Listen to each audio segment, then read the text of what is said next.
Welcome everyone, I'm Betsy and I'm with the Seattle Public Library, and usually you see me in my living room with my dog Millie, right? But not today, oh no. We are at the Central Library and we have a really special guest here. Can you see Koba? Oh my gosh, Koba is a real spectacle owl. A real owl. See, it just turned its head. Yep, he did. And he is here with our animal keeper, Regina, who has brought him to visit with us today. And we're going to talk a little bit about her job and about Koba before we read our story. Regina, what is your favorite part? Oh, yeah. What is your favorite part of being an animal keeper? Well, just getting to work with all of the animals that we get to work with, we get to learn about so many different species. So I work with 5 different species of owls, and they're all very, very different. And one of my most favorite thing is learning about them. So we get to do lots of reading, which I really enjoy, and we get to learn about what they need to, how they live and where they live and what they eat. So we have to do a lot of learning as animal keepers. That's fantastic. And what happens in the morning when you walk in to into their space? Yeah, so when we go to the raptor barn where Koba lives, all of the birds are talking to us and saying good morning, which is a fabulous thing to have happen in the morning. And they are all interested in us feeding them breakfast. So they are super excited to see us. Yeah, I bet they are. No. And you can see that Koba is just looking around and checking everything out, like how to put a mask on your ears. Yeah, it's tough, man. It's hard with one hand. There we go. So, well, that's so fantastic. Well, the story I'm reading today actually talks about a real owl living in the Arctic. And it's not an owl that wears people clothes, or it's not a funny one that has a lot of woodland creatures. It's called Tana's owl. And I'm going to be with you and Koba and Regina today. So please sit back and I will tell you all about Tana's owl. Tana's owl, and I'm going to take my mask down so you can really understand me a little better. We're sitting far enough apart to be safe. Tana's Owl by Sean and Rachel Keat-Sulik-Tinsley. And it is published by inhabitmedia.com. They have allowed us to read this story today generously. I picked this story because it's of Rachel's own upbringing. She is of Inuit and Cree ancestry. And the Inuit are indigenous people that live on the west coast of Canada and in the Arctic. They continue to take care of the animals and the lands of that region, and we honor their continued stewardship. Thank you. A little bit about the story, so it kind of sets the stage for you. Rachel writes, I'm about to tell you a little bit about my owl. In truth, it wasn't even my owl. I don't think you can really own any animal or piece of land or anything, actually. You can only bring things together, learn to help and to care. I wonder if my father wanted me to know that. Are you ready, Koba? Ready, Cobes. Look. Look at that. There's another owl. Good job, Koba. Summer began and Tana's owl arrived. Her father had returned from hunting. With him, he brought an owl. Why did father get me such an ugly thing, thought Tana. The baby owl was round, gray-brown. Its eyes were big and yellow. Its beaky mouth seemed wide enough to swallow its own head. But, Tana thought, it's somehow kind of cute. You'll have to take good care of it, father told her. It has no mother. It'll need to eat 2 or 3 times a day. That night, Tana set her alarm for 4 o'clock in the morning. She had the shortest sleep of her life. She had to catch lemmings. There was no bird food, and the owl wouldn't have eaten it anyway, but her brothers and sisters helped. And lemmings, if you don't know what lemmings are, they're like little gophers or chipmunks that live in the Arctic. Tana named the owl Ooptik, the Inuit name for owl. Oopik lived with her father's workshop. Tana thought of the bird as a she. "Line the floor with paper," said father, "as it will poop a lot."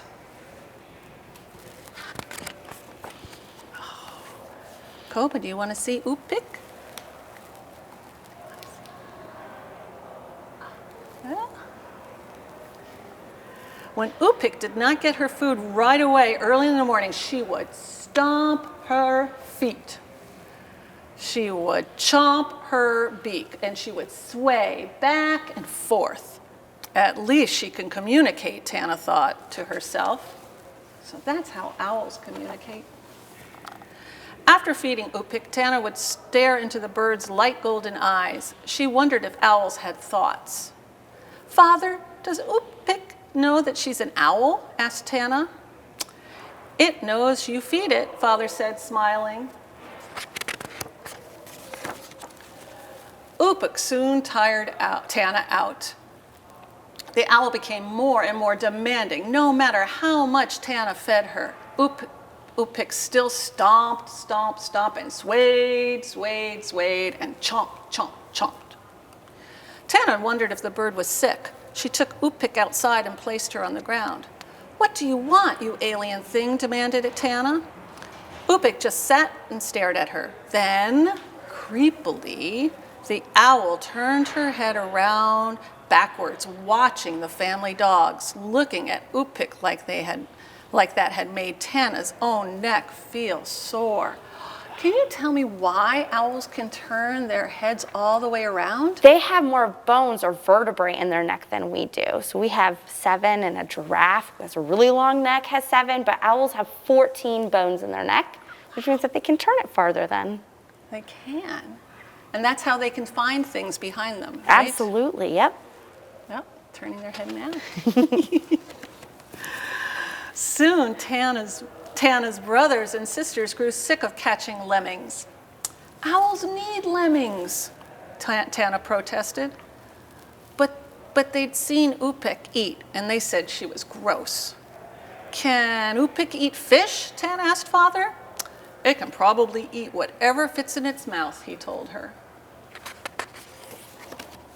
Soon, Oopik was eating any kind of meat or fish, even caribou.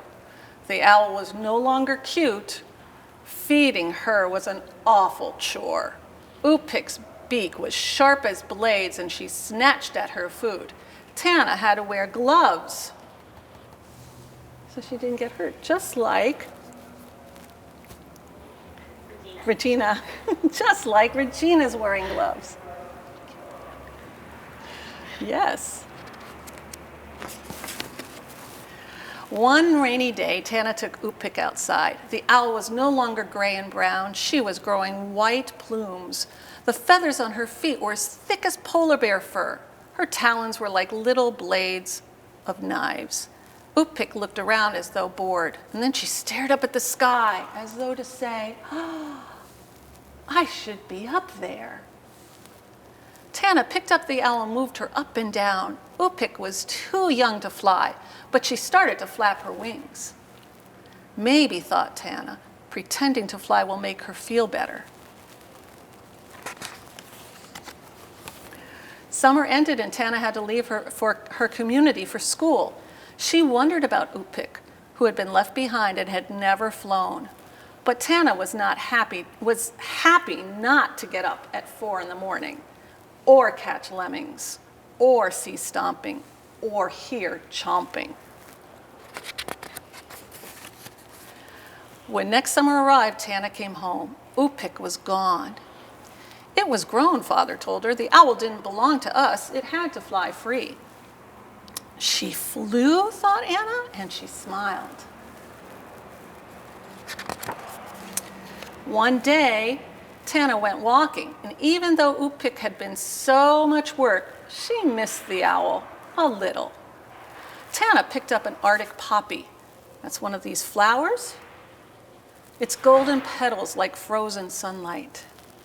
Then she was startled by a movement, something white. An oop-pick. Oh, let's see if our owl likes to look at a picture. Koba, pretty boy. Look at that. Oh, a little bit. The beautiful owl landed on a rocky hill, purple with tiny flowers. It blinked at Tana. Its eyes were the same color as Tana's poppy. My oop-pick, Tana thought. Bird and girl watched each other for a long time. Arctic winds stirred Tana's black hair and an owl's white feathers. Tana didn't know if it was oop-pick. She wanted to believe it, though. She wanted to think that oop-pick had come by just to show how lovely she'd become. Maybe, thought Tana as she walked away, beauty is worth some work. The end. That was a really interesting story about how hard it is to take care of animals, and especially animals that are wild and need to go back into their habitat, into their world. So tell us a little bit more about Koba. Koba hatched at Woodland Park Zoo in 1992, which means that he's 29 years old this year. It's a very long time. And when he was an owlet, he was also all white. And as he got older, he got the beautiful feather colors he has today with the brown back and his tan, yummy, delicious, buttery colored feathers on his belly. And as a spectacled owl, if he lived in the wild, he would live in Central and South America in the rainforest. So in the rainforest, he would need a different kind of camouflage than the owls that live here in Seattle do. So they would need to have a white belly, so if there was a jaguar walking on the ground and they look up, they can't see him because he looks like the sky. And if he was an eagle soaring over the canopy and they look down, they can't see him because the brown color blends in with the trees. So wow, he does so a good he has job. a lot of camouflage. Yes. A whole lot. And I love that he's at the library wearing his glasses and is called a spectacle owl. That is perfect because lots of us who work in the library wear glasses. Lots of people do. I especially like the way he turns and looks you in the eyes. He's, he has lived at the zoo his whole life, so he's really comfortable around people, unlike owls that we might see in our backyards or in the park that are more like oop-pick, and they just want to be admired from afar. They want us just to watch them and learn about them. But Koba, because he's been around people his whole life, he's really comfortable with his animal keepers and all the guests that he gets to meet at the zoo. That's really important because if we find a wild animal or any wild animal, a creature, a wild owl, we're not going to be able to go up and put our hand out and have that owl come and sit on our hands. That's not what they do. We have to be very respectful and stay back and just watch and be in awe, in awe. Well, we so appreciate you visiting with us today. This is amazing. And I made this mask just for you, Koba, and the people from the zoo, yes. And I'm moving around so much, aren't I? I am. She's watching, he's watching you, yes, yes. Do they recognize your voices? They do, and they recognize how we all look different, and they have different relationships with all of their animal keeper friends. So you especially have a nice... I've been working with Koba for many years now, so he knows me pretty well. That's great. Well, thank you. And you can talk to the adult that's with you and tell them what you learned. I learned that baby owls are not the same color as the grown-up owls, that as they grow, they change colors.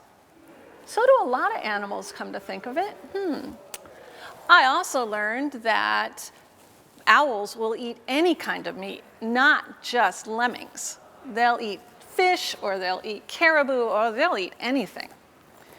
And I also learned that it's really hard to take care of a wild animal, and it's not like taking care of a pet. That's for sure. Especially since they don't necessarily tell you that they love you, like your dog or your cat would tell you that. Yes. So right now, we're going to jump right in now to my little flannel board story here, 5 Little Owls. And when we do story times, we like to talk about some early learning skills that kids are hearing and doing while they're getting ready to go to school eventually, at kindergarten eventually, or if you're in school, this is a really good thing to practice with your ears. We're going to talk about rhyming words.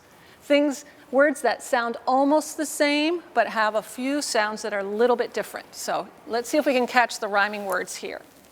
5 little owls, ready? 5 little owls on a branch by the shore.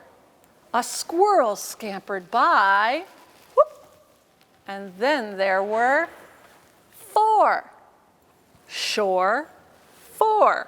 There's the rhyming words, right? You picked those out? 4 little owls perched high in a tree. The wind shook one off. And then there were 3. Tree, 3. Yes, that's right. 3 little owls with nothing to do. One got very bored. Oh, flew away, and now there are 2. 2 little owls just having some fun. A bear came along. Boom, boom, boom. And then there was 1. 1 little owl winking at the setting sun flew into the forest. And now there are none. Yay! Thank you. Thank you. And here's our last story for today. It's called a draw and tell story. It's kind of like a storytelling without any books, which I love to do sometimes. It's called 2 Little Camping Kiddos. And this is about 2 friends who are best friends, and so are their families. Once upon a time, 2 friends and their families went camping. And they set up their tents beside a beautiful, gorgeous, sparkling lake. They loved to explore all around this lake, and what was so fun about this is that there were only 2 trees at the very bottom of the lake. So they had this beautiful view of all the mountains all around. Those kiddos had a great time exploring. They looked into the lake and saw 2 islands right there, kind of close to their tents. So we had 2 tents, 2 islands, 2 trees. Well, after a day or so of exploring all around the shore, the friends asked their parents if they could have a big adventure. The big adventure is they wanted to go and camp on one of the islands all by themselves. The parents said, if you wear your life jackets, yes, you can paddle over to that island. So off they went. And they put on their life jackets, and they put their sleeping bags and their food in their canoe and paddled to that island and set their sleeping bags up. That night, they were looking at the stars. The moon was bright. It was beautiful. And all of a sudden, they heard this. They did not know what that sound was. They thought, maybe we'll just go to sleep. Well, that kind of scared them a little bit. So they decided, we're going to jump into our canoes with our life jackets and paddle to the other island, which they did. And they set up their sleeping bags, and they sat under the stars on the bright moon, and all of a sudden, they heard it again. That was too much for them. They got very scared and frightened, so they jumped back into their canoe, paddled to the shore, raced up to their tent, climbed in with their family. The other climbed in with their family, snuggled in tight, and had a good night's sleep. Who was making that noise? Yes, it was just a big old owl doing his owly thing. Yes. It's called Two Little Campers. I'm going to finish off now. Thank you again for coming to our special story time with our incredible visitors. Unbelievable. And I'd like to finish with a song that we always sing at the end of the story times. Don't forget to tune in next week for another story time and another Early Learning Together activity to do on Wednesdays and Fridays at the Seattle Public Library Kids YouTube page right here. The more we read together, together, together, the more we read together, the happier we'll be, 'cause your books are my books and my books are your books. The more we read together, the happier we'll be. Thanks for coming. We'll see you next time.